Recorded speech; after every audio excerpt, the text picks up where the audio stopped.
Saya takut dulu, doakan saya. Alhamdulillah.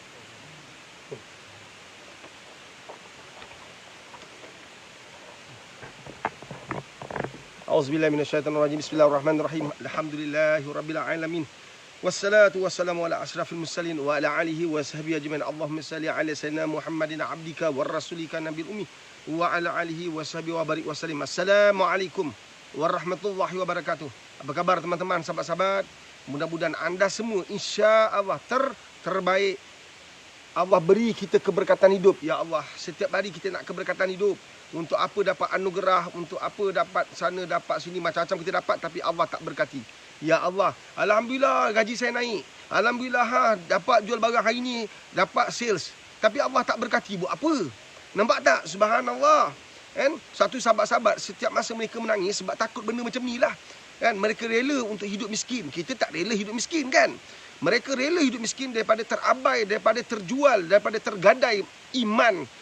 Allahumma salli ala sayyidina Muhammad wa ala Muhammad. Berapa ramai daripada kita setiap hari, setiap masa, setiap detik, setiap ruang yang Allah anugerah, Allah bekal, Allah beri, kita ingat iman kita. Subhanallah.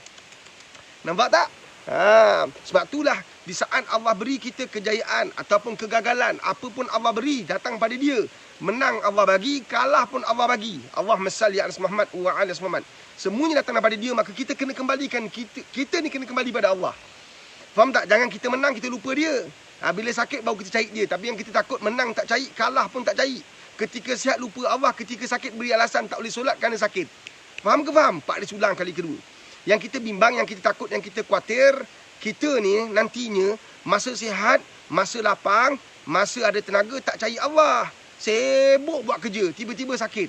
Bila sakit beri sebab, sakit tu menyebabkan tak boleh solat. Sakit tu menyebabkan tak boleh buat amal. Ini yang kita takut. Sebab itu dalam kehidupan kita nak hadirkan diri kita dalam kehidupan orang-orang baik-baik. Faham tu? Mudah-mudahan kita semua yang sedang live ni, sama ada yang Pak Riz tengah bercakap ni, anda yang mendengar, anda yang tengah kusyuk, anda sambil buat kerja sambil dengar, siapa pun anda dalam situasi ini, mudah-mudahan Allah angkatlah darjat kita. Allah angkat makam kita. Allah pilihlah kita sebagai orang-orang yang sedang melakukan perkara yang baik. Setiap saat yang berjalan kerana Allah, kerana mengikuti majlis ilmu, mudah-mudahan Allah terima amal ibadah kita. Allah catat sebagai amalan baik. Kita ni didamping oleh malaikat ratib dan atib. Setiap masa nak catat.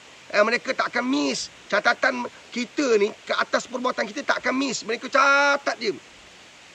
Kita mungkin leka, dia tak pernah leka. Ingat tu, orang lain tak nampak, maka orang lain tak tahu siapa kita. Tapi malaikat ni dia tulis, dia tahu siapa kita. Allahumma salli ala Muhammad wa ala Muhammad. Sebab itu sahabat-sahabat, teman-teman yang dirahmati, diberkati oleh Allah, mudah-mudahan kita sentiasa kena letakkan diri kita di tempat orang baik-baik. Kita sentiasa memaksa diri kita untuk lakukan perkara baik. Kita kena sentiasa memastikan bahawa kita ada aim, ada sasaran nak capai hari ini. Dan apa yang kita nak capai adalah sesuatu yang Allah berkati, yang Allah reda. Satu Pak Riz kata tadi, kalaulah kita dapat jual hari ini, pagi ni kita dapat jual bisnes, Alhamdulillah. Tapi pastikan apa yang kita dapat capai tadi adalah sesuatu yang Allah reda. Tak tipu orang, tak khianat orang. Nampak tak? Menyamar jadi pesaing kita, tu dapat jual barang. Kita tak nak macam tu semua. Kita hina orang, kutuk orang. Mudah-mudahan orang pilih. Jangan beli barang tu. Itu buat apa? Kan? Itu krim tak bagus tu. Kan? Ni puan, krim saya ni puan dah terbukti.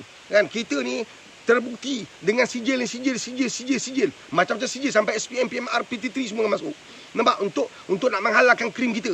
Jadi orang terperangkap, orang terpedaya. Hakikatnya mungkin krim kita tak sebaik orang lain. Tapi untuk pastikan kita jual krim kita, kita tipu orang.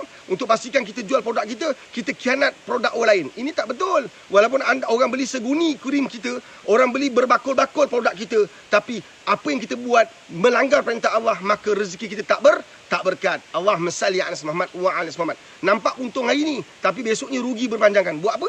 Sebab itulah setiap apa yang kita buat, kita nak Allah reda. Setiap apa yang kita buat, kita nak Allah pandang dengan kasih sayang dia. Setiap apa yang kita buat, kita nak dapat ganjaran yang baik daripada Allah Subhanahu Wa Taala. Dunia ni sekejap. Jadi janganlah terlalu fokus kat dunia. Nak untung kat dunia sampai tergadai iman kita, menyebabkan kita rugi di akhirat nanti. Allahumma salli ala Muhammad wa ala Muhammad. Sebab tu kita jadikan mudah-mudahan dengan adanya FB Live seperti ini, membuka ruang pada kita untuk berdakwah, membuka ruang pada kita untuk hadir majlis ilmu, membuka ruang pada kita untuk sampaikan benda baik-baik. Anda pun boleh bantu Pak Riz. Nampak tak? Anda share video ni, kan, mudah-mudahan jatuh pada ramai orang yang mungkin pada ketika ini sedang buntu, yang ketika ini sedang lalai, yang mungkin ketika ini sedang leka. Mudah-mudahan Allah gerakkan hati mereka. Sebab dakwah kita, sebab usaha kita, sebab kerja agama kita ni, hidayah Allah sampai pada mereka. Kita kena tolong. Agama ni kerja bersama. Kita kena tolong. Saya nak cerita satu kisah seorang Yahudi yang sangat fanatik. Yahudi sangat fanatik, kan? Kita nak kaitkan apa yang anda buat hari ini adalah sesuatu yang besar nilai dia.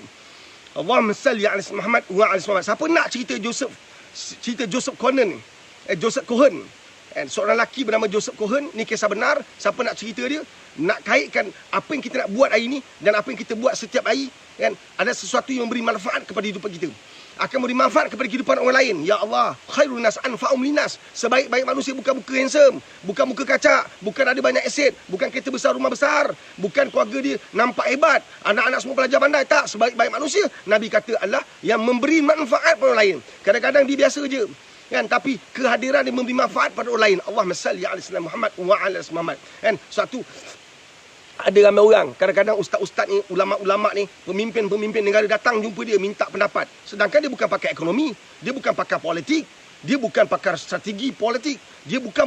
Tapi sebab keberkatan ilmu yang dia ada, sebab Allah muliakan dia. Dan suatu orang politik datang jumpa dia, share macam ni, apa pendapat share? Ini adalah orang-orang yang Allah ra'i. Pemimpin politik pun Allah ra'i, sebab mereka mencari orang alim.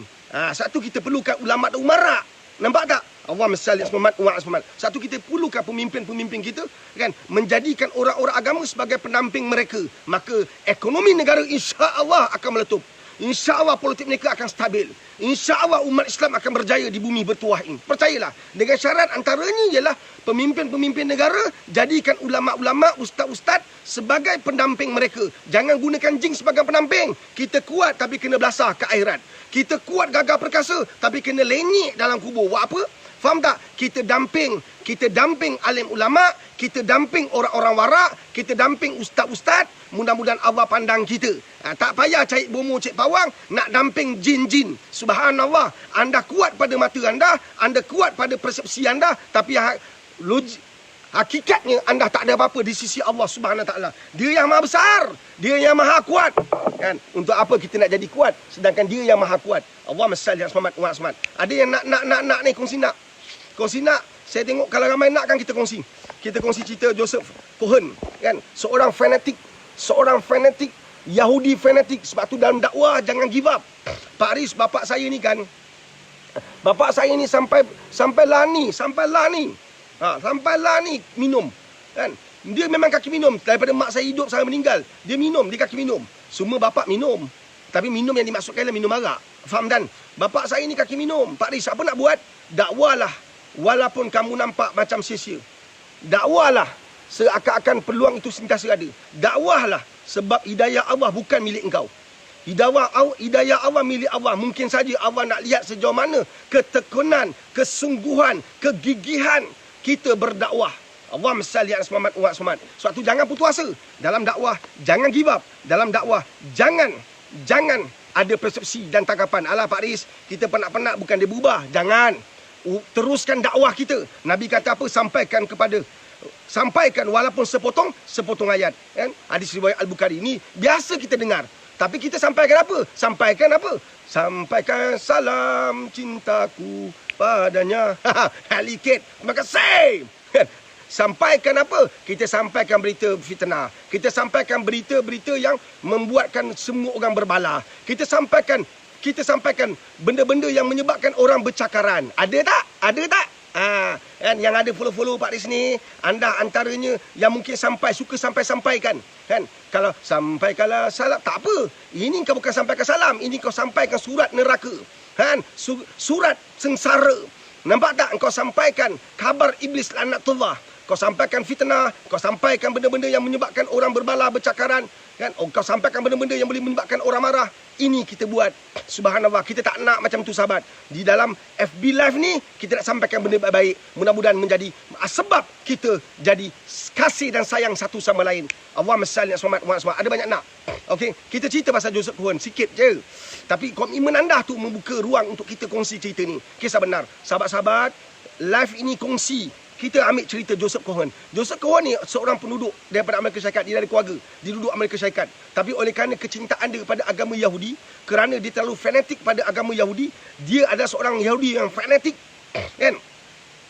Maka dia berhijrah daripada Amerika Syarikat pergi ke negara Israel pada tahun 2008. Ini semua perkara yang baru, dekat sangat betul dengan kita. Sangat dekat dengan kita. Pada tahun 2008 dia berhijrah ke negara Israel untuk menterjemahkan kebencian yang sangat mendalam daripada agama Islam, menterjemahkan kecintaan daripada Yahudi, untuk menterjemahkan fanatik daripada Yahudi. Allahumma salli ala Muhammad wa ala Muhammad.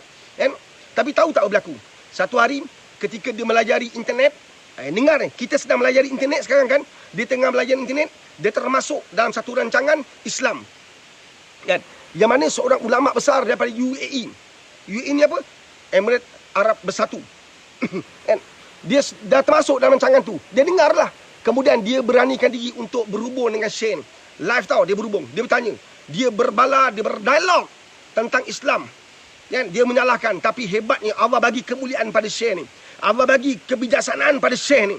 Nampak tak orang ulama-ulama, orang ilmu ni, orang-orang abid, orang-orang yang Allah benarkan dia, kan? Menjadi guru, menjadi ustaz, ulama ni, kan? Allah muliakan dia dengan kepandaian, kebijaksanaan dia berfikir. Dia jawab satu batu. Macam kita tengok Zakir Naik lah. Kita tertarik kan dengan bijaksana Zakir Naik ni. Pandai jawab, pam kan. Macam itulah Syekh ni daripada UAE ni, seorang ulama ni. Dia berdialog dengan tenang, dia berdialog dengan sabar, dia berdialog, dia melayan kerenah Joseph Cohen ni. Tahu tak apa berlaku? Akhirnya seorang yang fanatik Yahudi, seorang yang tegar dengan kepercayaan dia, seorang yang sangat membenci Islam, akhirnya mula nak kenal agama. Bermula di mana? Bermula internet. Dia mula nak kenal agama. Kemudian dia jumpa isteri dia. Dia kata, saya dah mula jatuh cinta pada Islam. Isteri dia rupanya melalui perkara yang sama. Sedang faham tentang perjuangan suami dia. Dia follow. Akhirnya satu keluarga masuk Islam. Mereka mula mencintai agama dan akhir masuk Islam. Bermula di mana tuan-tuan? Jatuh cinta internet. Mudah-mudahan peristiwa Joseph Cohen ini, kan, memberi ruang kepada kita berdakwah. Mana tahu kata-kata anda dekat ruang komen tu menarik perhatian orang, sebab kita ada pengikut yang bukan Islam. Kita ada banyak followers bukan Islam, tuan-tuan. Maka mereka sedang ikut live kita ni. Mana tahu Allah beri hidayah. Sebab kata-kata kita di dalam komen, tulis baik. Tulis kata-kata. Sebab setiap kali lepas habis live, saya akan ikut balik. Kan, apa yang saya bicara, saya tak tengok ucapan saya, bicara saya. Saya tengok ruang komen apa yang anda tulis. Kan, saya tengok apa ada orang, ya Allah hebat. Dia tulis balik kata-kata yang boleh memberi kesan baik kepada orang lain. Allahumma salli ala Muhammad wa ala Muhammad. Nombor 2, anda share lah video ini. Mana tahu jatuh pada rakan-rakan kita, jatuh pada teman-teman kita yang dalam kebuntuan, yang telah tinggalkan agama, tapi mereka nak rezeki daripada Allah, mereka nak Allah bantu mereka daripada sebab kesulitan. Hakikatnya mereka telah tinggalkan agama ini. Allahumma salli ala Muhammad wa ala Muhammad. So, apa yang berlaku pada Joseph Cohen ini adalah satu dakwah untuk kita. Ada inspirasi pada kita. Dan kata dalam Al-Quran, Allah kata dalam Quran surah Al-Fusilat ayat 33, apa Allah kata? Dan tidak ada yang lebih baik perkataannya. Nampak? Subhanallah. Tidak ada yang lebih baik perkataannya daripada orang yang menyeru kepada Allah. Maknanya dia ajak orang arah kebaikan, dia cuba menghalang orang membuat kemungkaran. Nampak tak? Subhanallah. Tidak ada perkataan lebih baik perkataannya daripada orang yang menyeru kepada Allah serta ia sendiri. Subhanallah. Anda ajak orang share sana, share sini. Pada waktu sama, anda amalkan apa saja perkara baik. Anda sendiri mengerjakan amal soleh sambil berkata, sesungguhnya aku adalah orang Islam. Aku adalah orang Islam. Maksudnya apa? Aku berserah bulat-bulat kepada Allah Subhanahu Wa Taala. Nampak tak? Kita ajak orang buat kebaikan, pada waktu sama kita juga buat kebaikan. Inilah pesan guru saya. Nampak tak? Ilmu tu ada roh, ilmu tu jatuh pada orang rasa seronok nak amalkan, orang rasa macam ada sesuatu, ada magnet nak amalkan, sebab yang sampaikan adalah orang yang amalkan ilmu tu, orang yang menghidupkan ilmu tu, orang yang meyakini ilmu tu. Subhanallah. Allahumma salli ala Muhammad wa ala ali Muhammad. Sebab tu tolonglah sahabat-sahabat, kan, sebarkan, bukan saja video saya ini, Kan apa saja yang anda ikuti yang baik-baik, sebarkan. Mudah-mudahan menjadi saksi di akhirat nanti. Mudah-mudahan menjadi penolong ketika kita benar-benar susah di akhirat nanti. Allahumma salli ala Muhammad wa ala ali Muhammad. Kita tak tahu tahu. Kita tahu amalan kita macam mana. Maka setiap ruang yang ada, setiap perkara walaupun kecil mana pun, tolonglah terjemahkan dalam bentuk dakwah. Sampaikan, sebarkan. Allahumma salli ala Muhammad wa ala Muhammad. Mudah-mudahan anda semua dapat sebarkan, dapat share live ini. Kita pergi pada soalan yang pertama, sahabat-sahabat. Share, tuan-tuan. Soalan daripada personal messenger. Macam mana nak lupakan sejarah hitam kita yang menjadi fobia sampai sekarang? Dan adakah doa-doa kita diterima? Subhanallah. Tuan-tuan, hubungan hablum minallah, hablum minan nas. Hablum minallah ni paling senang. Allah setiap masa bagi ruang. Pintu taubat Allah sentiasa terbuka. Yang kita bimbang, pintu hati kita yang tertutup. Prasangka-prasangka macam ni lah jadi bahaya. Husnuzan dengan Allah Subhanahu Wa Taala. Setiap waktu, setiap ruang, setiap detik dan saat yang berlalu, jangan dilepaskan, kerana setiap waktu itulah Allah buka pintu taubat ni untuk kita. Subhanallah, pintu taubat Allah tidak pernah tertutup, melainkan kita syirik pada Allah, melainkan kita mempersekutukan Allah. Selain daripada itu, pintu taubat sentiasa terbuka, sahabat. Maka tak boleh berhenti. Satu perkara yang kena buat setiap hari, jangan tinggalkan solat taubat. Jangan tinggalkan solat taubat. Saya ulang kali ketiga, jangan tinggalkan solat taubat. Subhanallah, jangan tinggalkan, sahabat, jangan tinggalkan. Setiap masa jangan tinggalkan solat taubat. Nombor dua, setiap masa boleh buat istighfar.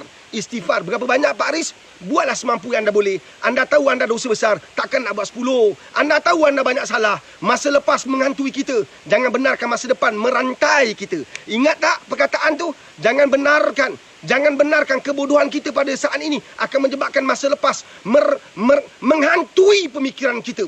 Pernah kes zina, pernah rogol orang, main barang, pernah jual perempuan, pernah lacurkan girlfriend. Kisah lepas menghantui hidup kita. Tetapi berita baik, Allah Maha Pengampun. Allah Maha Pengampun. Allah Maha Pengampun. Maka sebab itulah cari Allah, cari Allah, cari Allah di sepertiga malam. Solat taubat, solat tahajud jangan tinggal. Istighfar berulang-ulang kali. Beristighfarlah berulang kali. Engkau dah lacurkan perempuan, dulu makwa engkau lacurkan dia. Dah 10-15 lelaki. Kesian perempuan tu. Hari ini engkau bertaubat. InsyaAllah taubat engkau diterima. Dengan syarat kembali pada dia. Kembali dengan penuh keinsafan. Dengan keazaman tak nak ulang lagi. Itulah taubat nasuha. Taubat yang mengalir air mata sungguh-sungguh. Pak Ari, saya tak boleh menangis.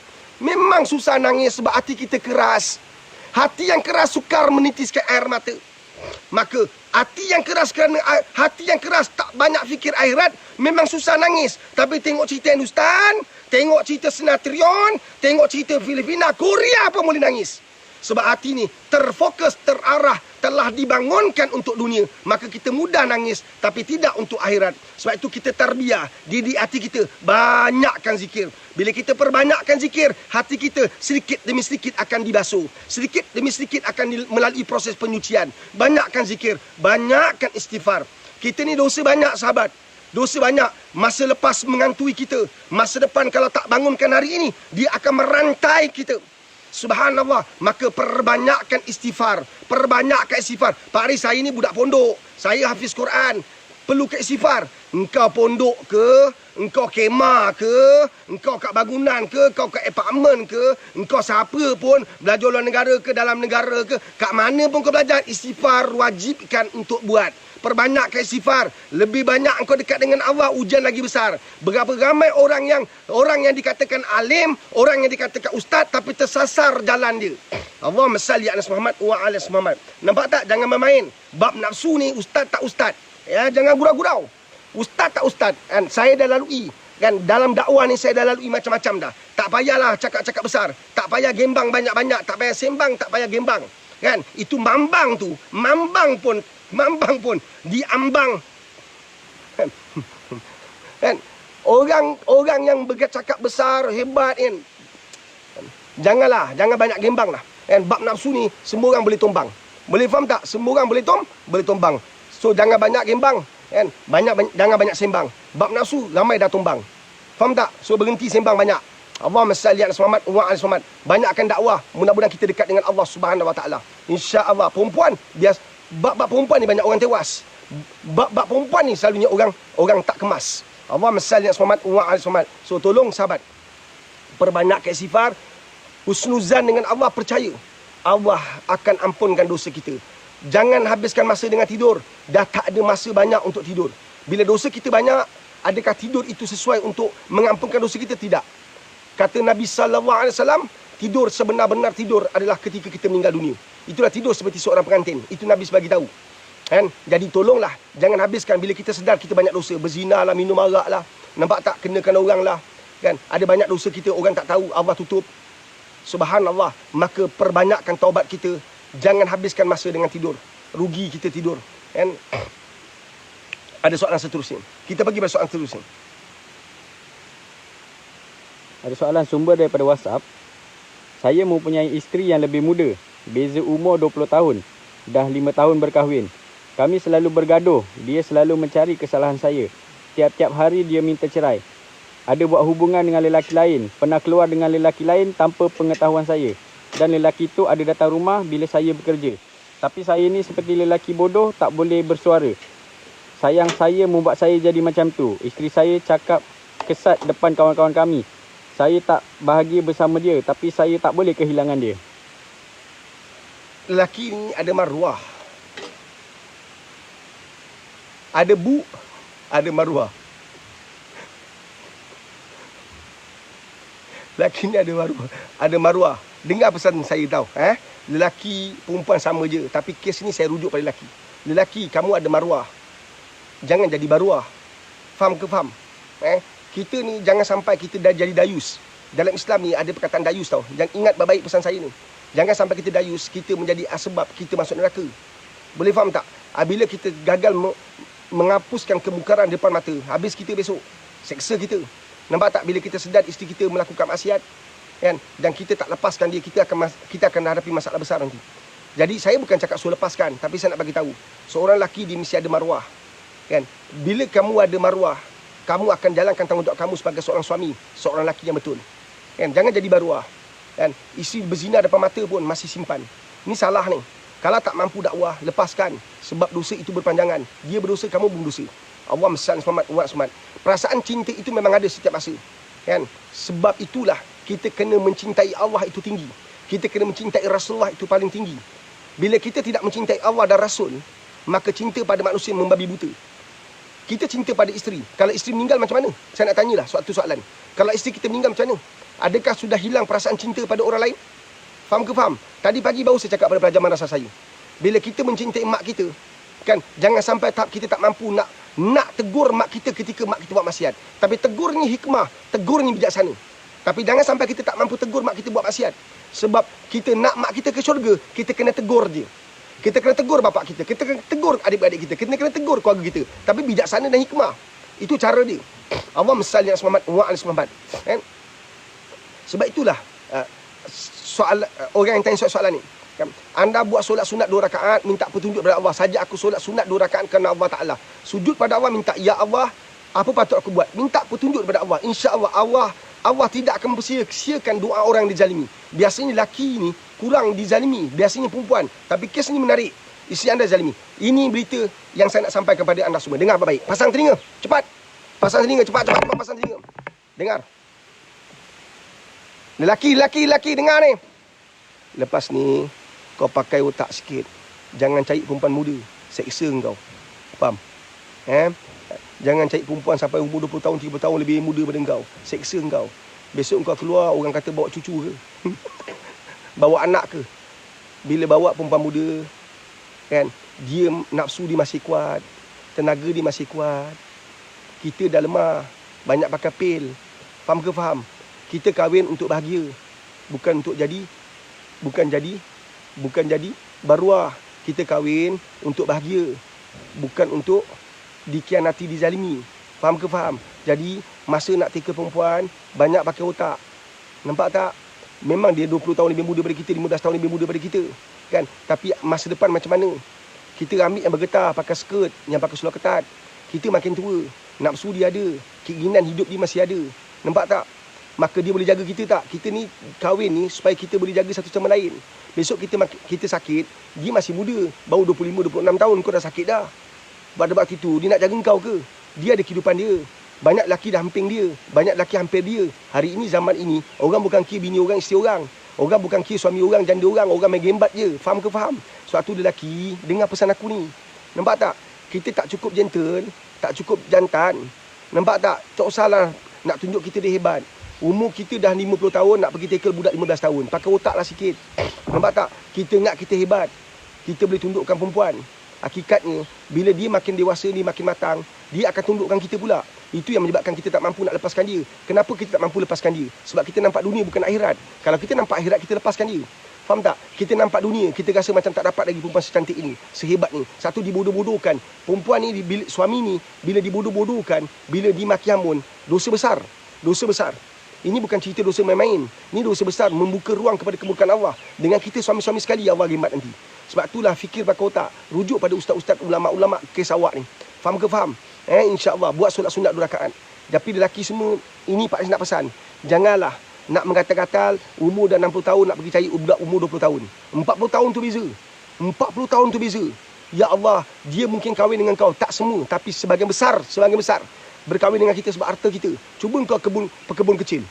Cuba engkau meniaga tepi jalan, tak ada apa-apa barang, kan kau take umur 20 tahun. Dia tak nak engkau, tapi sebab engkau ada kereta Ferrari, engkau ada kereta Porsche, engkau ada kereta besar, engkau jawatan besar, maka dia ambil engkau. Dia ambil engkau tu pasal apa? Pasal harta ke? Pasal dia sayang kau? Kan? Kita berkahwin dengan seorang perempuan untuk dia jaga kita, kita jaga dia. Kita berbual dengan dia, berbicara dengan dia tentang akhirat.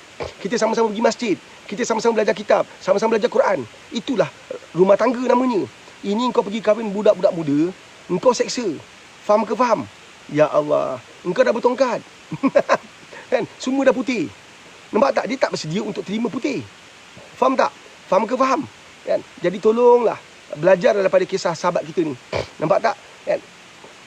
Adalah satu kepura-puraan. Adalah fantasi berkahwin orang muda. Umur 40 tahun dapat anak dara 20 tahun. Itu semua fantasi sebenarnya. Kan? Tak semestinya kamu akan bahagia. Jadi tolonglah jaga yang ada. Faham tak? Isteri dah meninggal. Kalau isteri dah meninggal, carilah yang matang sikit. Engkau jangan cari budak-budak. Engkau dah umur 50 tahun, engkau nak pimpin dia lagi. Penat engkau. Dia nak pergi karaoke. Engkau nak pergi masjid. Engkau kira okey. Dia nak pergi karaoke, engkau nak pergi masjid. Engkau kira okey. Faham ke faham? Nampak tak? Kena ingat tu. Sahabat-sahabat, bukan senang dapat anak dara yang boleh pimpin kita. Kita ni nak pimpin dia. Tapi dalam usia macam kita ni, kita banyak masa nak pimpin diri kita sendiri. Faham ke faham? Jangan lalu gairah. Berita baik untuk anda semua jantan. Berita baik untuk semua lelaki macam aku ni. Lelaki-lelaki macam kita ni. Apa dia? Engkau tak perlu risau tentang anak dara yang umur 15, 20 tahun, 25 tu yang bergetah tu. Engkau jangan risau. Engkau jaga amal, engkau solat on time. Faham kan? Engkau bangun tengah malam, anak dara dah tunggu engkau. Itu lebih power dara dia. Apa dia? Bidadari. Bidadari bro tunggu kita. Engkau bangun pagi-pagi tahajud tu, bidadari gendap engkau. Bergebut-gebut dia nak ke engkau. Aku dah tahu dah. Engkau dah tahu tak? Faham tak? Faham tak? Aku dah tak ada masalah. Aku dah tahu dah bidadari tengah tunggu aku. Engkau orang macam mana pula? Yang kau pergi kerja anak dara buat apa? Faham tak bidadari? Engkau kubur dah panggil, engkau panggil lagi anak dara. Apa hal? Apa cerita? Kubur dah panggil, kau tak dengar kan? Kalau kau tak dengar, kau pinjam aku. Aku ada pembesar suara. Kan? Aku pinjamkan kau orang. Dah umur 50, 40 ke atas, 50, dah masuk 60. Faham? Kalau kau masih tak dengar kubur panggil, aku pinjamkan kau pembekal suara. InsyaAllah kau akan dengar. Tapi jangan dengan syarat. Jangan takut pula kubur panggil. Nama siapa? Azman. Man. Kalau kau dengar, kau yang takut pula. Faham ke faham? Nampak tak? Kubur dah panggil, kau panggil dara. Apa hal? Nampak tak? Belajarlah. Kita dalam usia macam ni, kita patut ada masa untuk akhirat. Bukan masa kita nak pergi bimbing budak anak dara. Yelah, aku lupa lah. Dalam cakap-cakap ni aku terlupa. Ni. Tinggal ke nombor telefon. Tinggal, betul? Tinggal ke nombor telefon. Bersama Pak Riz 88 ni. Apa program tu Pak Riz? Hashtag bersama Pak Riz. Jomlah join. Supaya kau tak tersalah. Dengar kau pergi program ni, baru kau tahu. Betul lah Pak Riz. Buat pening kepala, tackle anak orang 20 tahun buat apa. Memanglah kau nampak bergetar. Kalau kau nak getar, kau cakap aja aku. InsyaAllah aku kenalkan. Sebab rumah mak mentua aku banyak pokok getah. Kan? InsyaAllah aku kenalkan kau. Bergetar-getar banyak. Kan? Tak ada orang nori. Jom kita nori. Kan? Dia pening ke nori, anak orang main ke nori getah. Ada tak duit? Nampak tak? Yang kita dah umur 40 lebih ni nak fikir budak anak dara apa hal? Nampak tak? Pak Riz macam mana Pak Riz? Aku ni simple dia aku cakap. Simple dia aku cakap. Kalau anak dara datang kat aku, InsyaAllah aku tolak. Kalau dia nak, lama-lama aku tertolak.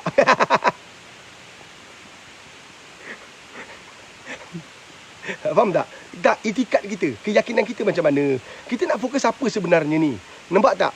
Ya Allah, jangan kita fokus pada 20 minit, 15 minit tu yang menyebabkan kita seksa lebih daripada masa tu. Boleh faham tak? Tolonglah. Kita nak pergi masjid sama-sama, kita nak baca kitab sama-sama, kita nak baca Quran sama-sama, kita nak bertadarus sama-sama. Ustaz datang, engkau tahu tak? Isteri kau bergetar tau. Baru 25 tahun, engkau dah 65 tahun, engkau 60 tahun. Engkau panggil ustaz datang rumah sebab engkau malu pergi masjid. Ustaz tu pula ustaz bawa keluar pondok. Engkau tahu tak ustaz bawa keluar pondok? Dia pun ada nafsu. Dia tengok bini kau, dia jadi Parkinson, kau tahu tak? Dia jadi Parkinson. Engkau menjadi penyebab kepada ustaz pun hilang iman. Engkau faham tak? Engkau cakap, ustaz, rumah saya seminggu 2 kali. Kenapa ustaz datang tak air? Allah, saya lupa. Dia bukan lupa, dia dah angau tengok bini kau. Engkau faham tak? Kan? Bila dia mengajar isteri kau, kan? Isteri kau pula tengok dengan penuh kemanisan, penuh keindahan, penuh kebahagiaan. Mamat tu jadi gelang kabut. Malam-malam dia mimpi bini kau. Faham tak? Jadi kita risau. Kita risau. Faham tak? Sebab tu dia ajar Al-Quran. Dia ajar benda lain pula. Itu yang dia datang kat rumah kita tu bila kita tak ada. Bila kita kata, ustaz, kenapa datang rumah saya? Oh, saya nak ajar bini abang lah sebenarnya. Saya ingat jadual lain. Ustaz asyik silap je jadual. Ya Allah, saya pun dah jadi lupa lah. Minta maaf. Berapa kali minta maaf pula. Nampak tak bahaya engkau? Engkau faham tak? Isteri kita muda, nafsu masih ada. Jangan bermain. Tolonglah. Engkau tinggalkan nombor telefon. Apa ni Pak Riz? Bukan aku nak supplykan perempuan, aku nak supplykan ilmu. Faham tak? Dalam program hashtag bersama Pak Riz. Engkau jangan salah faham aku cerita-cerita perempuan. Engkau bertinggalkan nombor telefon. Engkau cakap, Pak Riz tadi ada cakap pasal nak supplykan perempuan. Kepala otak belakang perempuan, aku nak bagi ilmu. Faham ke faham? Kau ingat ni semua ni kan? Syok, memang tekanan darah syok. Budak-budak ni memanglah tengok engkau keluar-keluar kereta Ferrari, engkau keluar-keluar kereta Mercedes. Mata aku pakai kereta ni, keluar-keluar kereta memang nak darah tengok. Dia setakat tengok tu nak tengok kereta bukan tengok engkau. Engkau perasan. Nampak tak? Engkau tabur duit, lama-lama dia pun terpikat dengan kau. Tapi bila kau sakit, dia sanggup jaga tak? Bila kau susah, dia sanggup berada sama kau. Nampak tak? Sebab tu tolonglah pakai otak. Isteri kita yang pertama tu, isteri kita yang susah senang bersama kita tu, engkau jangan abaikan dia. Tolonglah. Kan Pak Islam pernah pesan, yang terbaik itu tak ada lagi yang terbaik. Jaga dia baik. Senang je, simple dia fikiran tu. Nampak tak? Kalau kita asyik fikir ada lebih baik, itu yang tonggang terbalik rumah tangga kita. Sebab anak-anak pun ikut dan mencontohi kita. Kita tak nak macam tu. So tinggalkan nombor telefon. Jom join program Pak Riz. Hashtag bersama Pak Riz. Faham ke faham? Kan? Jadi pada suami yang tanya soalan tadi, saya minta maaf kalau kata-kata saya kasar. Kan? Maklumlah, saya dulu masa sekolah tak masuk tadika. Kan? Tak pergi sekolah tadika, jadi lupa nak belajar bahasa-bahasa indah. Boleh faham Saya masuk dari 1 pun sekejap, lepas tu terus pergi form 5. Nampak tak? Jadi lupa nak cakap bahasa-bahasa baik. Faham tak? Bahasa teruk-teruk betul Pak Din, kau hajar betul Pak di sini. Aku tengok soalan baik, dia maki aku, dia lanyap aku. Minta maaf lah. Sebab saya takut. Kan? Dengar ada soalan macam ni, saya pun belajar. Nampak tak? Siapa tak geram tengok anak dara orang 25 tahun, 24 tahun, tengok, tengok. Dia pula tengok kita. Kan? Dia tengok kita rasa macam dia tengok kita. Rupa dia tengok bapak dia kat belakang kita. Dia tengok bapak dekat belakang kita yang tengah tengok kita memandang anak dara dia. Kau faham tak faham ni? Bukan senang nak jaga anak dara. Saya ada anak dara. Bukan senang nak jaga banyak mata memandang anak dara kita. Jadi mata kita ni boleh tak pandang semua ni. Jadi cari Allah Subhanahu Wa Taala. Ingat? Okey, kita nak anak dara kita ada bodyguard. Siapa nak anak dara dia ada bodyguard, angkat tangan. Siapa nak saya nak supplykan bodyguard ni, saya nak ajar bodyguard. Siapa nak anak dara dia ada bodyguard, angkat tangan. Angkat tangan, tak angkat tangan tak nak share lah. Siapa nak tulis nak. Siapa nak anak dara dia ada bodyguard. Siapa nak bini dia ada bodyguard. Cepat. Orang kawal, ada kawalan yang baik. Saya nak bagi formula ni. Cepat. Siapa nak cepat. Lelong. Siapa nak bini dia ada bodyguard, siapa nak anak dara dia ada bodyguard, mana pergi ada dikawal. InsyaAllah saya bagi formula ni. Allahumma salli ala sayyidina Muhammad wa ala ali Muhammad. Sambil-sambil tu kita jawab soalan. Ada soalan? Ada soalan. Kita jawab soalan, sambil tu saya tanya soalan anda. Jawab. Siapa nak? Tulis nak. Cepat. Allahumma salli ala Muhammad wa ala Muhammad. Okey, teruskan. Soalan daripada personal messenger. Ya. Assalamualaikum Pak Riz. Waalaikumsalam warahmatullahi wabarakatuh. Saya hidup bermadu. Saya yang keempat. Suami ceraikan isteri kedua dengan lafaz je. Tinggal gitu je. Kaki perempuan sana sini. Suami saya seorang yang baik. Orang masjid, jemaah masjid, lembut dan penyayang. Tapi bab perempuan memang dia sentiasa ada affair sana sini. Tiap tengah malam... Panjang soalan tu. Jadi pendek lah. Dia pendek, turun. Tiap tengah malam bergayut dan mesej dengan perempuan. Suka bagi harapan pada perempuan lain. Sedangkan isteri sendiri tak cukup perhatian. Dia dah biasa berjumpa perempuan, bertukar ganti. Masalah suami yang suka berfoya-foya, tengok belu, phone sex. Harap duit isteri, suka menipu. Handphone save nama lelaki tapi perempuan. Mesej tak kira bini orang pun layan. Janda dah tentulah ajak pergi hotel. Bagaimana nak betulkan rumah tangga poligami ni? Apa yang patut saya buat Pak Riz untuk selamatkan suami dari maksiat dan jadi suami yang bertanggungjawab? Isteri ke sikap memang teruk tapi dia masih isteri sah. Okey. Allahumma salli ala Muhammad wa ala Muhammad. Ini cerita poligami kan. Lepas tu suami. Ni sama macam taduk kita bagi ni. Suami kaki perempuan. Tuan-tuan dan perempuan, kalau suami kaki perempuan ni bukan senang Jadi apa kita buat? Saya cadangkan ketika suami tengah tidur, cucuk dia mata dia supaya dia tak nampak perempuan, dia tak nafsu lagi dengan perempuan. Boleh? Kita buat macam cerita Piramli lah. Piramli dia rela hati. Kan? Kasim Selamat rela hati cucuk mata dia. Nampak tak? Pun pasal perempuan juga. Nampak tak? Dia cucuk mata dia pasal perempuan. Jadi mak tu suami tengah tidur, ambil je garpu tu. Kan? Ambil garpu, cucuk mata dia, congkilkan mata dia, letakkan ganti dengan mata ikan. Faham tak? Ni jangan buat. Ya Allah, kalau kau buat aku pula kena. Subhanallah, jangan. Okey Pak Riz, terima kasih atas tip. Lepas tu keluar terus. Mati aku. Maksudnya apa? Ingat pesan saya. Saya tak nak jawab soalan ni dulu. Saya nak jawab untuk masa depan anak-anak remaja kita. Bila kita bangun dan didik dan tarbiyah serta tarbiyah bimbing anak-anak kita tanpa Al-Quran dengan Sunnah, mata mereka banyak memandang dunia. Silapnya kita mendidik anak, mata itu dia ajar memandang dunia, bukan memandang akhirat. Nampak tak?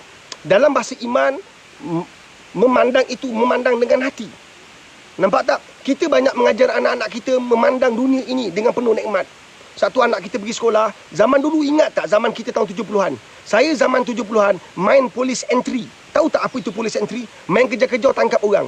Engkau tahu tak masa tu umur dah 12 tahun, 13 tahun, 14 tahun. Kat kampung umur 14-15 tahun masih lagi main polis entry. Dulu mana ada handphone. Jadi budak-budak kampung itulah kerja dia. Main kejar-kejar orang. Kita tangkap budak-budak perempuan. Kita ada grup. Okey, kumpulan ni budak-budak dia, kita main bola entry kan. Main apa cari-cari orang kan. Kita letakkan tangan kita kat pokok, cari-cari orang kan. Main tangkap. Kita tangkap budak perempuan umur 12 tahun, 13 tahun, tak ada nafsu pun kita. Tak tercetus nafsu sebab pada waktu itu kan mata kita tidak mencari maksiat. Mata kita tidak didedahkan dengan maksiat. Sekarang tengok mata kita, anak-anak kita asyik tengok TV asyik dengan seks ni. Cerita Melayu menjahanamkan, cerita Mak Salim memang tertongging terbalik. Kan? Cerita Korea bercium, dia gaba sana, gaba sini. Anak kita baru 8 tahun, 7 tahun dah tengok semua benda tu.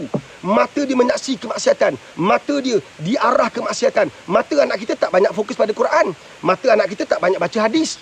Mata anak kita banyak tengok TV. Yang banyak dalam TV ialah kerosakan, kehancuran. Nampak tak? Jadi apa yang kita boleh harap bila dia membesar? Dia akan hancur.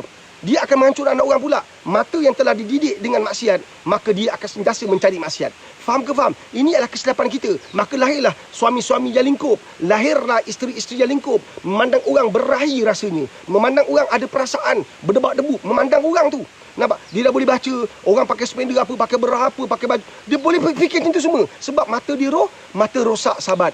Nampak tak? Satu, didik anakmu dengan banyak memandang ayat-ayat Allah. Didik anakmu sentiasa menyentuh ayat-ayat Allah. Didik anakmu sentiasa membaca Al-Quran. Didik anakmu sentiasa baca hadis. InsyaAllah, ini semualah perisai.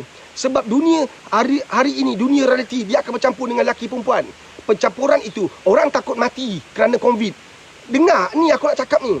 Orang takut mati. COVID ni datang, maka MKN, KKM, KTM, ATM, SPM, semuanya bersatu hati mengatakan bahawa jarak sosial. Jarak-jarak ya sebab takut mati. Nanti COVID datang, tersebar penyakit. Tapi Nabi dah suruh lama dulu. 1400 lebih tahun lepas Nabi dah bagi tahu. Yang bukan mahram, yang tak ada kaitan, jangan duduk rapat-rapat. Syaitan akan duduk sama. Kita tak buat pun jarak sosial. Nampak kat sekolah, lelaki perempuan duduk sebelah-sebelah dekat sekolah. Nampak tak? Tak ada jarak sosial. Tapi bila COVID datang, semua jarak sosial. Boleh pula engkau ikut jarak sosial. Yang MKN cakap, KKM cakap, SPM cakap, ATM cakap. Nampak tak? Boleh pula engkau ikut. Nampak tak? Bila Nabi cakap, tak ada siapa pun ikut. Faham ke faham? Sebab tu dunia kita ni hari ini banyak menjurus kepada dunia, bukan akhirat. Faham ke faham? Kita sanggup, kita patuh. Tak kat pawagam jarak sosial. Nampak tak? Kat masjid jarak sosial. Kita patuh gila lah. Nampak tak? Tapi hakikatnya dalam dunia realiti kita kan, Islam telah bawa banyak benda yang betul tapi kita langgar. Nampak tak? Sebab tu dalam kehidupan kita, kaki perempuan, kaki minum, kaki ni, semua kaki disapu. Berbalik pada cerita suami tadi tu, yang kaki perempuan dan sebagainya. Saya nak bagi tahu begini. Ibu, ayah, semua yang mendengar dalam perbicaraan kita hari ini, kan?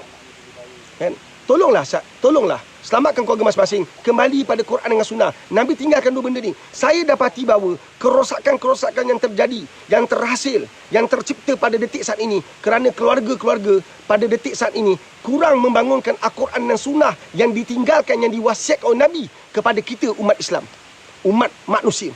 Allahumma salli ala Sayyidina Muhammad wa ala Muhammad. Kita baru-baru kahwin, mana ada Quran? Baru-baru kahwin, mana bertadabbur Quran? Mana ada bertadarus? Baru-baru kahwin, jarang kita pergi masjid bersama. Nampak tak? Bukan lelaki je pergi, perempuan tinggal. Kita bawa isteri kita sama-sama untuk dengar kuliah. Kita bawa isteri kita sama-sama untuk dengar ceramah. Mana ada? Kita biasa lelaki yang pergi, perempuan mana pergi? Nampak tak? Ini yang menyebabkan rumah tangga jadi kucak-kacir. Kita ada ilmu tapi isteri kita macam mana? Kan? Alhamdulillah. Kita ada ilmu macam mana isteri kita. Isteri kita terdedah dengan sonatarion apa. Kan? Macam-macam. Kita ulang alik pergi kuliah. Tapi isteri kita tak bawa. Dia tiap-tiap hari tengok centurion. Nampak tak? Daripada kartun sampai ke Hindi, daripada Hindi ke Tamil, besum. Kan? Nampak? Sampai ke cerita Indonesia, semua dia layan. Engkau rasa macam mana? Bukan senang ke? Bukan senang kau nak didik dia, sahabat. Bawa dia pergi masjid. Bawa dia dengar kuliah. Bawa dia dengar ceramah. Barulah lahirnya sebuah keluarga yang bahagia. Sebab itulah sebelum suami kita kahwin dengan suami kita kena faham. Okey, kahwin dengan suami jadi isteri kedua. Anda faham, bila anda jadi isteri kedua atau isteri ketiga dan seterusnya keempat, tak boleh lebih daripada itu nak kena lipat. Nampak tak? Kan? Isteri kedua, isteri ketiga, isteri keempat. Tak boleh lebih daripada itu, melainkan cerai satu, dapat satu lagi. Nampak tak? Saya nak bagi tahu, kalau anda sedia untuk menjadi isteri yang kedua, anda kena faham apa dia? Isteri yang pertama tadi ditinggalkan atau dibiarkan untuk kahwin isteri kedua, kan? Bermakna anda kena faham, suami anda juga boleh tinggalkan anda untuk cari perempuan lain, sama ada dikahwin secara sah ataupun tidak. Satu, bila kita ambil keputusan untuk berkahwin sebagai isteri kedua dan ketiga dan seterusnya, kita kena faham apa karakter lelaki ni. Bila kita kahwin dengan lelaki ni, kita kena faham apa karakter lelaki ni. Bila kita kahwin dengan seseorang yang kita faham karakter dia macam mana, maka kita merawat dia selepas kahwin. Kita rawat dia selepas kahwin. Lepas kahwin kita hemat dengan baik, kita sediakan minum dia. Pada waktu sama kita inject dia setiap hari. Nampak tak? Kita belai dia, kita beri dia kasih sayang sebab kita tahu dia penyakit. Penyakit dia kaki perempuan. Dulu dia tackle kita. Kita ni jaga kaunter. Kat pejabat dulu. Kan? Tak kisahlah pejabat mana, ke SP ke, income tax ke, LCDN ke, marah ke, tak kisahlah. Dia datang, dia kenyit mata sikit, kita kelang kabut. Tergeber-geber kita dia buat ni. Nampak tak? Datang pula dia memang orang ada nama. Nampak? Habis kita. Kalau dia boleh kelip mata ni kita geber, engkau rasa kat tempat lain dia boleh kelip mata. Selagi dia ada mata, selagi tu dia boleh kelip. Nampak tak? Selagi dia ada mata, selagi tu dia boleh kelip. Kenapa tak? Aku kelip ni kau rasa macam ni? Kau orang rasa macam ni? Kau tidur ke atau seram sejuk ke? Ataupun kau pengsan nak terkencing atau terkucil? Nampak tak? Selagi kita punya mata ada kat situ, selagi tu dia boleh kelip mata. Bila kau tahu dia tackle kau dengan kelip mata, maka kau rawat dia. Bila kau kahwin dengan dia, kau rawat mata dia. Nak rawat mata dia, mesti merawat hati dia dulu. Nampak tak? Tapi kita tak buat. Doa kita mana? Ya Allah, suami aku ni ya Allah, orang mudah tertarik. Suami aku ni ya Allah, mudah orang ikut. Tolonglah aku ya Allah. Tolong aku ya Allah. Bantu aku untuk rawat dia ya Allah. Beri dia hidayah supaya dia setia dengan aku. Dia setia dengan keluarga dia. Kita tak ada buat macam tu. Nampak tak? Dulu dia sekelip mata kita dah tumbang, dia juga boleh kelip mata dengan ramai orang. Engkau tahu tak? Kalau engkau tumbang, kenapa orang lain tak boleh tumbang? Kalau engkau boleh terkesan dengan kelipan mata dia, itu boleh main lidah lagi. Itu belum tunjuk lidah lagi. Yang tunjuk lidah tumbang, dah mata main lidah pula. Jahanam zaman hari ni. Faham ke faham sahabat-sahabat? Sebab itu tolonglah kamu rawat lebih awal. Dah berlaku Pak Riz, nak macam mana? Saya dah dengar panjang jela ni. Jawapan mana Pak Riz? Yelah, sabarlah. Nyok kau tak sabar. Bila kau tak sabar, macam mana kau nak sabarkan keluarga kau? Nampak menyebu aku cakap. Nampak tak? Tuan-tuan dan perempuan, ibu-ibu, ayah-ayah, dengar pesan saya baik-baik. Okey, bila kita ada suami yang porak-poranda ni, kaki perempuan dan sebagainya, okey, apa kita nak buat? Kan? Kita memang kena bergantung sepenuhnya pada Allah. Kita kena hidupkan zikir. Onkan zikir kita. Ketika suami kita tengah tidur, bisik kat telinga dia kalimah yang dia jumpa masa dia mati besok. La ilaha illallah. La ilaha illallah. Bang, berubah bang. Nampak tak? Agak keras sikit. La ilaha illallah. Bang, dah nak mati, berubah lah. Terkejut dia. Terkejut ni. Apa awak cakap? Tak ada. Saya kata abang sayang kat abang. Nak cium sekali. Iya ke? Tidur balik. Takut mati. Tak nak sedar diri. Kan baik pergi mati je. Terkejut lagi. Awak cakap apa? Tak ada, saya kata hati saya kat hati awak. Jadi hati kita bersatu menjadi hati-hati yang penuh dengan keindahan. Ia ke tidur lagi. La ilaha illallah. La ilaha illallah. Ya Allah, tolonglah suami aku ya Allah. Ya Allah, tolong selamatkan dia ya Allah. Ya Allah, jadikan hati dia terpaut pada Engkau ya Allah. Mencintai Nabi Engkau ya Allah. Mencintai agama Engkau ya Allah. Menjadi pemimpin kepada keluarga kami ya Allah. Menjadi imam kepada keluarga. Jangan putus, sentiasa buat. Jangan putus, sentiasa hantar kalimah ni, la ilaha illallah. Suami kita tak ada kat depan mata kita. Hantar surah Al-Fatihah. Ya Allah, aku nak sedekahkan surah Al-Fatihah pada suami aku. Mudah-mudahan dengan keberkatan surah Al-Fatihah ini menjadikan dia dekat dengan Kau ya Allah. Tolong ya Allah. Ya Allah, sampaikan salam cinta kasihku pada dia Allah melalui surah Al-Fatihah ni. Hantar Al-Fatihah, baca Al-Fatihah. Hantar pada suami. Boleh faham tak? Itulah teknik kaedah dia. Masa suami ada kat rumah, hemat yang terbaik. Santau dia dengan dalam makanan. Jangan pakai bumbu, jangan pakai pawang, pakai ayat-ayat Quran. Gunakan surah Al-Insyirah, surah Alam-Nasrah. Baca surah Alam-Nasrah. Baca surah Al-Nasrah. Ya Allah, dengan keberkatan surah Al-Nasrah ni ya Allah, tolong ya Allah, tolong ikatkan kasih sayang kami bersama ya Allah. Mudah-mudahan suami aku ya Allah dekat betul dengan aku. Baca surah Yasin. Baca surah Yasin. Baca surah Yasin. Baca, letak air kat depan. Banyaklah teknik kan. Baca surah Yasin, baca sampai habis. Okay. Baca, insya-Allah kan. Kemudian anda niat. Setiap kali anda baca surah Yasin, anda niat, ya Allah, mudah-mudahan suami aku jadi suami yang baik ya Allah. Ya Allah, jadi air surah Yasin tadi gunakan untuk kosek nasi, untuk masak nasi, goreng sayur, masak apa saja, buat, gunakan. Insya-Allah dengan keberkatan. Anda buat sendiri. Kan, jangan suruh bomo, jangan suruh ustaz, anda buat sendiri. Insya-Allah. Faham ke faham? Tangan ni sentiasa pegang Quran. Ketika tak uzur, sentiasa pegang Quran. Pegang Quran, pegang Quran, pegang Quran. Dengan keberkatan, ya Allah, dengan keberkatan tangan ini yang sentiasa pegang Quran, ya Allah, mudah-mudahan, ya Allah, tangan yang sama pegang suami aku, ya Allah, mudah-mudahan ada keberkatan. Ya Allah, tolonglah selamatkan suami aku, ya Allah. Tolonglah, ya Allah, tolonglah. Pegang Quran, banyak, kan teknik ni psikologi. Pegang tangan yang baik, yang sentiasa melakukan perkara baik. Tangan ini jugalah yang nak selamatkan orang lain. Allahumma salli ala Muhammad wa ala Muhammad. Kan? Apa kata Nabi SAW? Siapa yang melihat kemungkaran, maka ubahlah dengan tangan tu. Kalau tak mampu, ubahlah dengan lisan. Tak mampu, gunakanlah hati. Itulah selemah-lemah iman. Nampak tak? Kan? Doalah banyak. InsyaAllah suami kita akan berubah. InsyaAllah. Tak payah serang perempuan sana, perempuan sini, tak payah serang. Anda tak mampu nak serang. Kan? Di saat anda diserang, anda difitnah, kembali pada Allah. Percayalah, kembali pada Allah. Kadang-kadang mempertahankan diri saja tak cukup. Dan orang tak akan faham. Sebab tahap kepercayaan, tahap kefahaman orang berbeza-beza.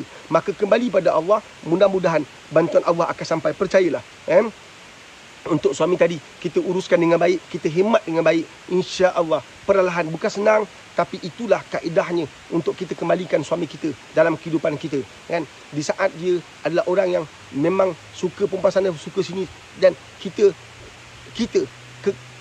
tetapkan pendirian kita, nak kekal atau tidak.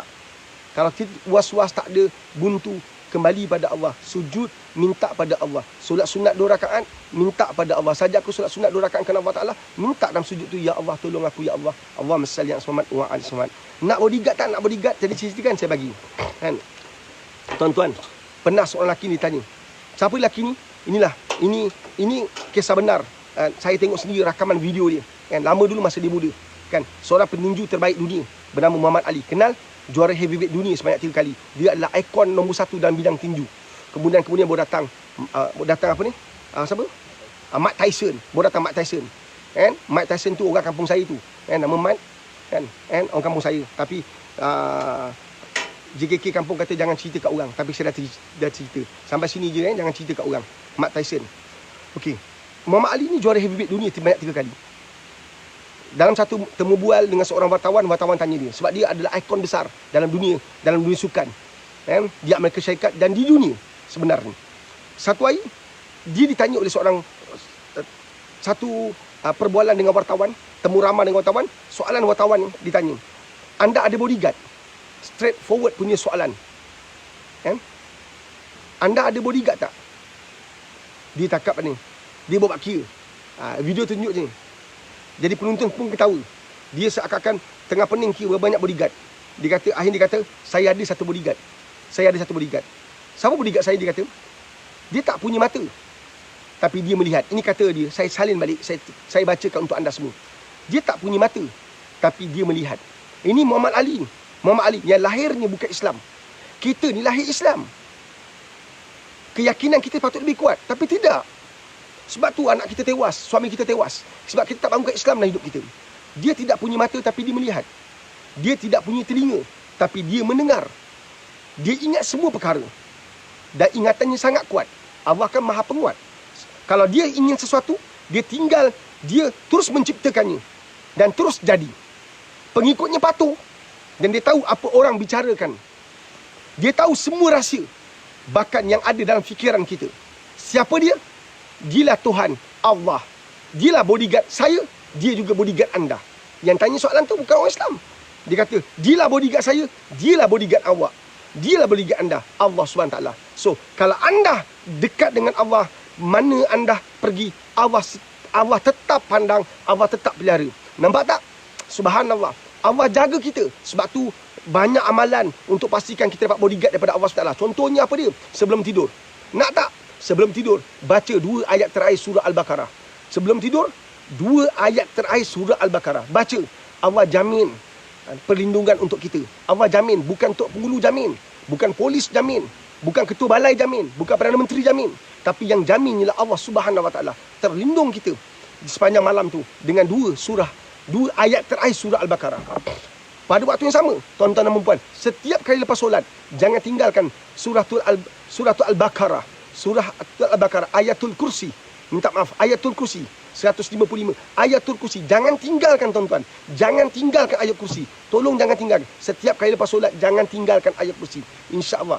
Hari Jumaat, datang hari Jumaat, baca surah Al-Kahfi. 1 minggu di bawah peliharaan Allah. Jumaat ke Jumaat Allah pandang kita. Jumaat ke Jumaat Allah lindungi kita. Jumaat ke Jumaat Allah jaga kita. Subhanallah. Nampak tak?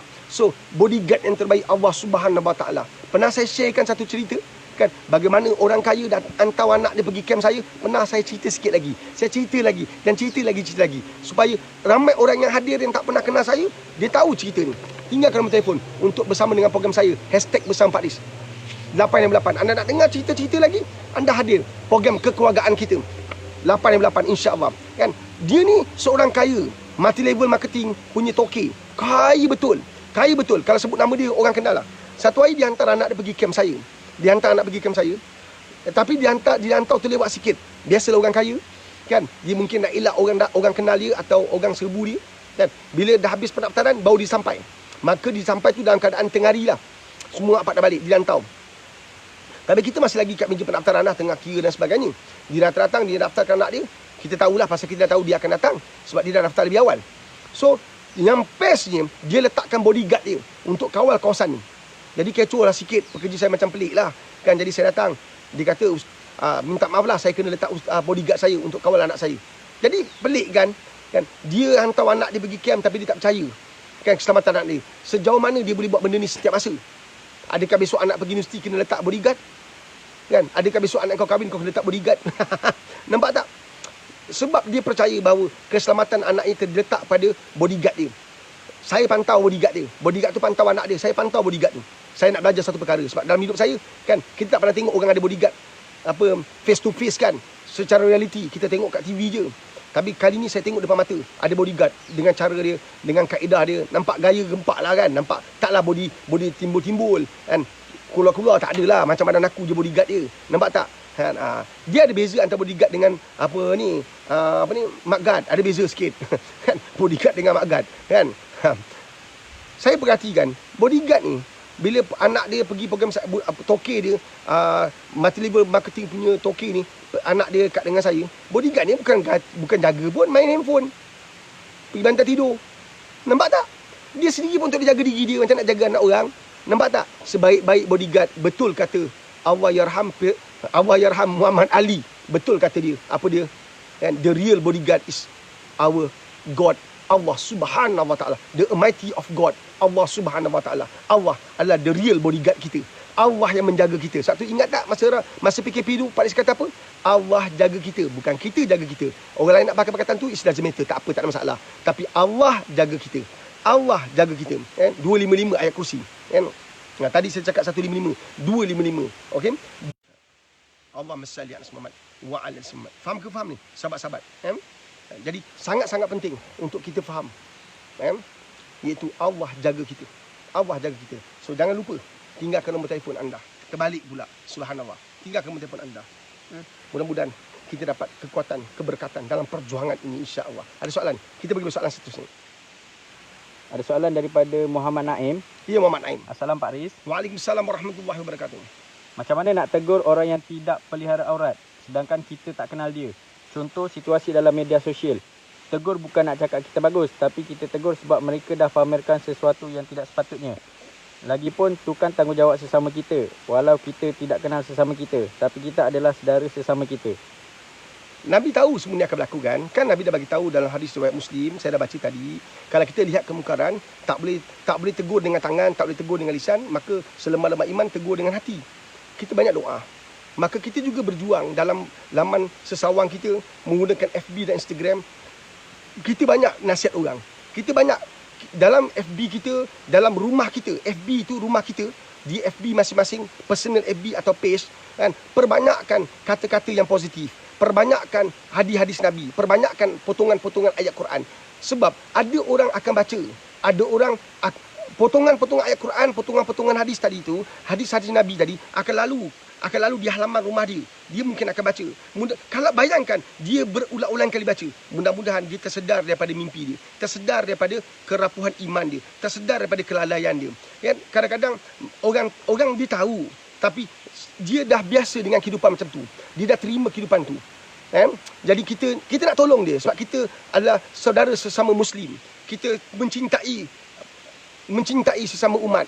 Kita umat Muhammad sallallahu alaihi wasallam. So kita dakwah dalam bentuk yang paling hikmah, dakwah dalam bentuk paling bijaksana, iaitu kita gunakan hati kita, banyakkan doa untuk ummah. Sambil tu pendekatan teknik kita yang bijaksana, lalukan di FB kita supaya dilalu ke alamat rumah FB atau Instagram orang terbaca berulang kali. Mudah-mudahan kan ada sedikit kesedaran dan semua orang lakukan perkara sama dan dia asyik bahasa benda-benda yang baik. Kita kena sibukkan, kena jamkan. Kita kena jam. Saya pernah cakap kan, Pak Riz pernah cakap, kita kena jamkan FB, jamkan Instagram dengan kata-kata yang baik-baik, potongan-potongan ayat Quran dengan hadis-hadis Nabi, dengan kata-kata mutiara, kata-kata bijak pandai, kata-kata para ulama, kata-kata para sahabat. Jamkan, perbanyakkan. Kalau follow Pak Riz semua buat benda yang sama, insya-Allah orang berulang kali baca dengan pelbagai versi. Ayat Qurannya lain, hadis lain. Lama-lama insya-Allah tersentuh, terjentik orang. Percayalah, terjentik hati orang. Insya-Allah. Kan? Kita tak boleh buat apa sebab orang sebagian besar kita tak kenal. Tapi dakwah kita jangan berhenti. Kita jangan berhenti berdakwah. Itulah kunci paling besar. Jangan berhenti berdakwah. Kan? Kita jangan berhenti berdakwah. Dalam usaha agama, kita jangan berhenti dakwah. Itu paling penting. Subhanallah. Kan? Dakwah sesama Islam tu penting.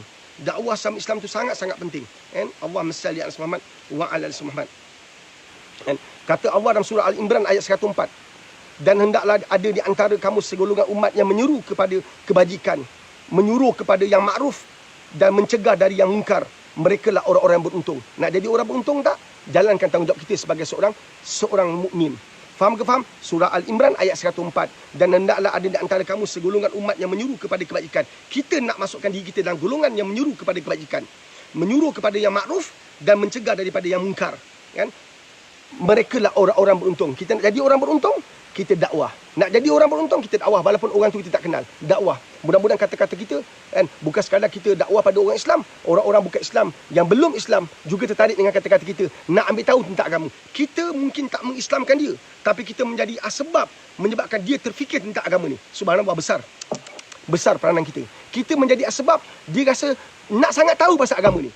Tentulah tak rujuk kita, dia akan rujuk ulama-ulama, ustaz-ustaz. Dia rujuk kawan dia akan bawa ustaz, taklah dia bawa kat kita. Tapi kita menjadi asbab. Kita menjadi titik permulaan. Nampak tak? Kita adalah pintu depan, membuka pintu-pintunya lain. Subhanallah, alhamdulillah. Itu pun dapat walaupun sikit, alhamdulillah besar nilainya.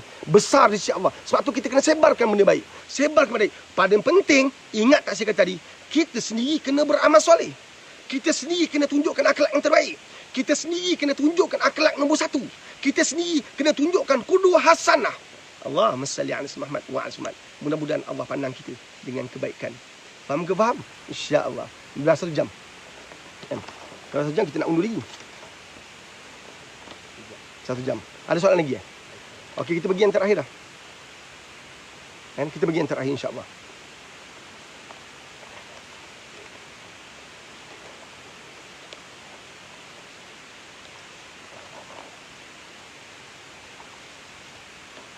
Tak ada.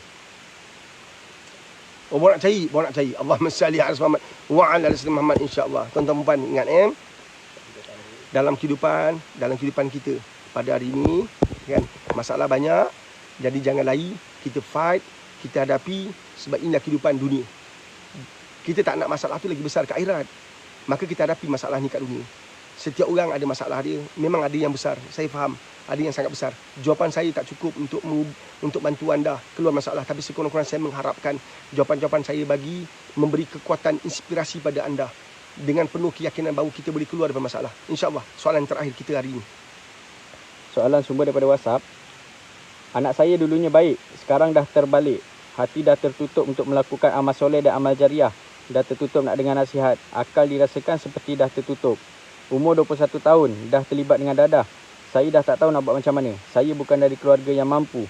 Anak mula mencuri barang dalam rumah. Duit tu biasa dah, ni barang yang berharga pula. Perlu ke kami buat report polis? Waktu bila paling sesuai untuk kami doakan dia? Sahabat, bila anak kita baik, banyak orang leka. Saya minta maaf. Bila anak kita baik, umur 8 tahun, 7 tahun, 6 tahun, 4 tahun, 10 tahun, 11 tahun, dia baik waktu tu. Kita leka, kita lalai. Dengar semua yang masih ada dalam live ni. Ini perkara besar. Ketika anak kita baik, kita leka. Kita kurang masa untuk dia. Kita kurang masa baca Quran bersama. Kita kurang masa ajak dia pergi ke masjid. Ketika dia baik, dia tak kenal erti maksiat. Dia tak kenal erti kejahatan. Dia takut nak buat jahat. Dia takut nak buat maksiat. Dia tak mencuri barang kita lagi. Dia tak lawan kata-kata kita lagi. Kita panggil dia datang. Pada waktu itu kita leka. Kita lalai. Tengok ibu yang muda-muda. Banyak habis masa depan TV. Ayah-ayah yang masih muda, perbanyak masa, dihabiskan banyak masa main handphone. Saya selalu perhatikan bila kat kedai-kedai makan, bila bawa anak-anak makan kat kedai-kedai makan, kat restoran, kedai-kedai lah semua.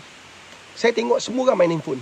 Sayangnya, waktu makan kata Nabi lah waktu terbaik untuk kita berdiskusi, berbicara tentang keluarga. Tapi hari ini kita langgar perintah Nabi. Kita langgar idea Nabi. Kita langgar formula Nabi. Apa yang Nabi cakap itu wahyu tau. Datang daripada Allah. Bukan Nabi suka-suka cakap.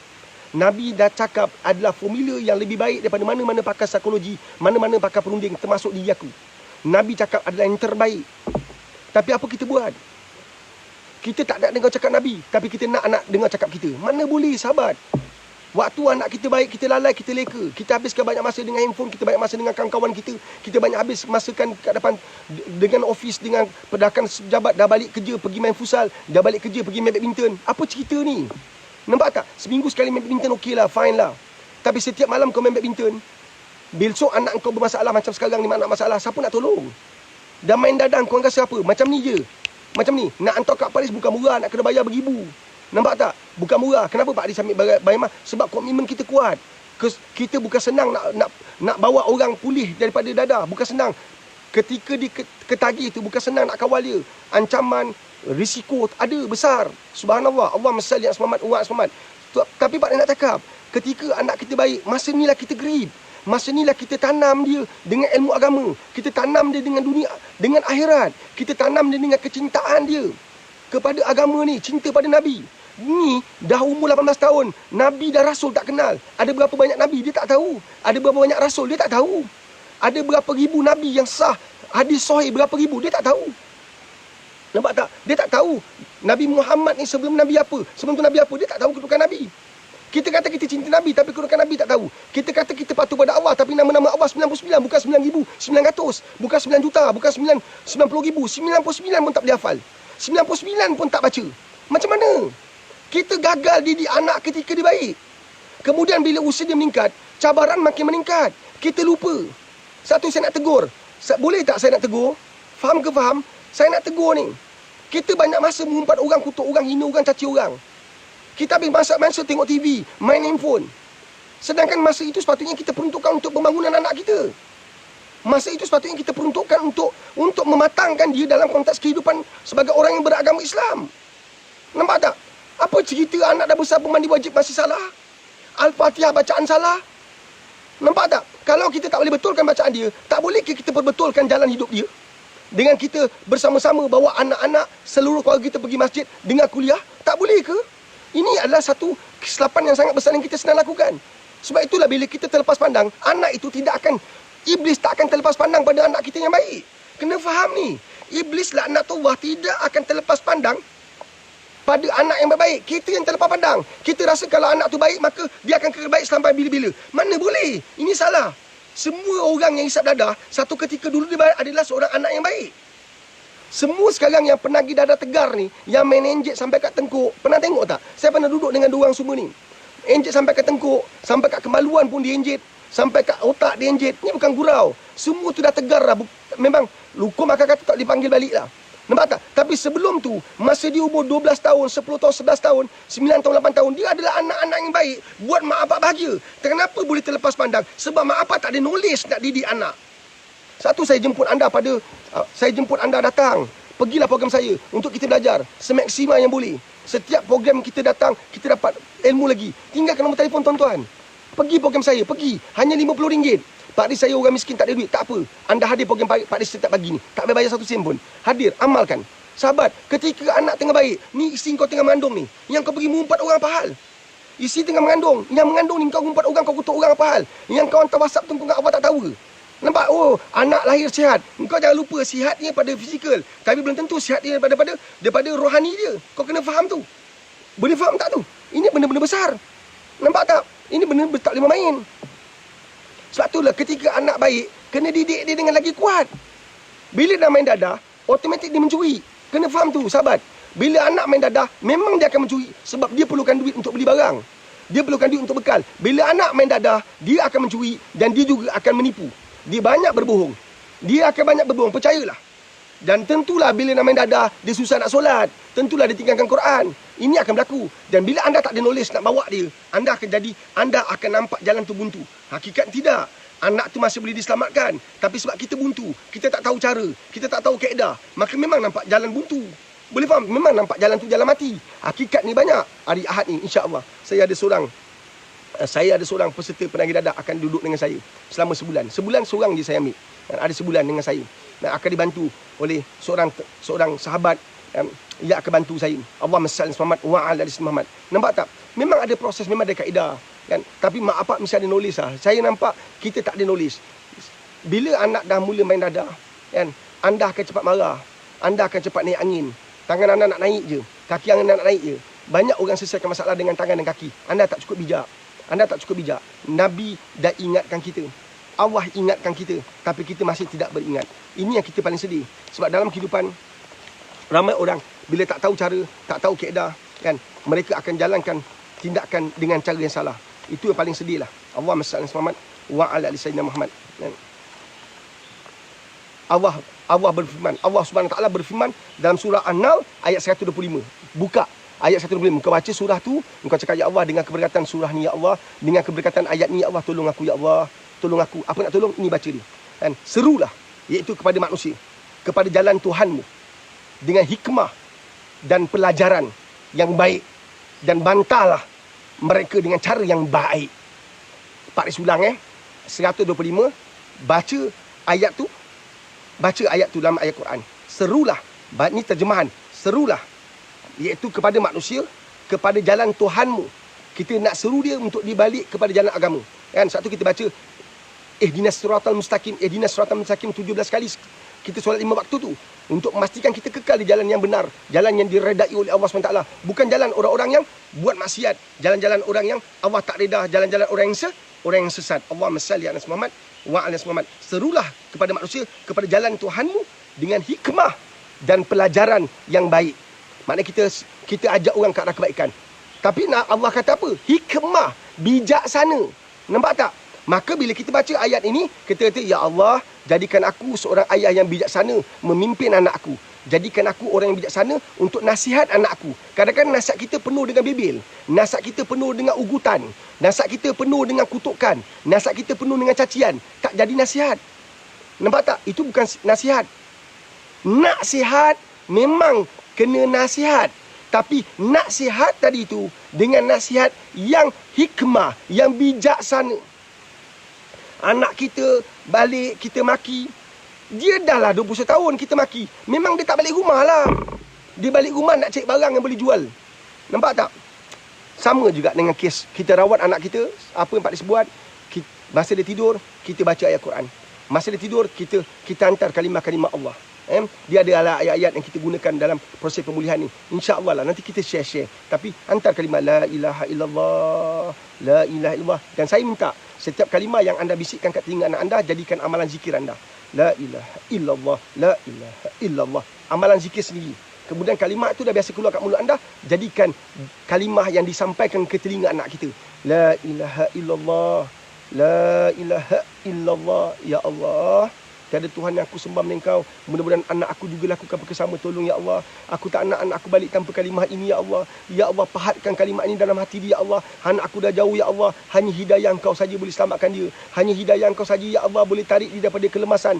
Hanya hidayah-Mu saja ya Allah boleh pulihkan dia ya Allah. Tolonglah anak ini ya Allah. Aku sebagai ibu, aku sebagai ayah. Ibu mainkan peranan, lagi besar peranan ibu. Doa ibu lagi mahal.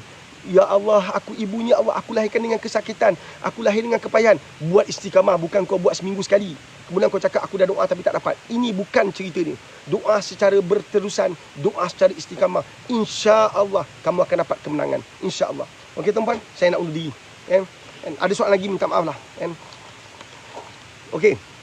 Mudah-mudahan Allah rahmati kita semua. Jangan lupa tinggalkan nombor telefon sahabat untuk ikut program Pak Ris 8 yang nak sumbangkan dana pun boleh lakukan perkara sama, nak sumbangkan dana kan, insya-Allah kan, ke madrasah kita kan.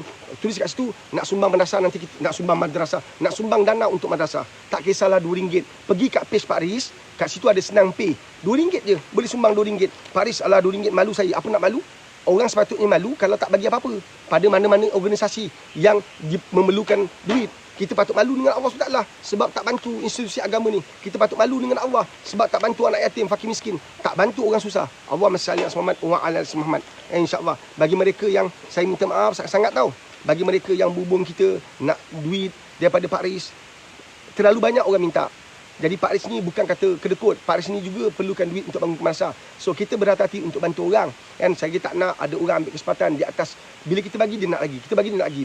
Kita bagi laluan kepada ramai orang yang sedang minta. Kan saya minta maaf. Saya bukan orang kaya. Saya mampu bagi sekadar mampu yang saya bagi. Saya minta maaf sangat-sangat. InsyaAllah kan, mudah-mudahan kita sama-sama dapat bantu satu sama lain. Mudah-mudahan Islam tertegak dengan kuat sebab kita kuat dalam beriman, kuat dalam beribadah, kuat dalam pelaksanaan agama. InsyaAllah. Jaga diri baik sahabat-sahabat. Terima kasih sebab hadir dalam live saya, live Pak Ris. Besok kita jumpa lagi insyaAllah. Doakan Pak Ris, Pak Ris doakan anda semua. Mudah-mudahan dapat keberkatan, dapat rahmat dari Allah SWT. Rabbana atina fid dunya hasanah wa fil akhirati hasanah wa qina azabannar wa qina azabannar. Wa sallallahu alaihi wasallam Muhammadin wa ala alihi wa sahbihi wa barak wa salam. Walhamdulillahirabbil alamin. Tabarakallahu minkum. Bye.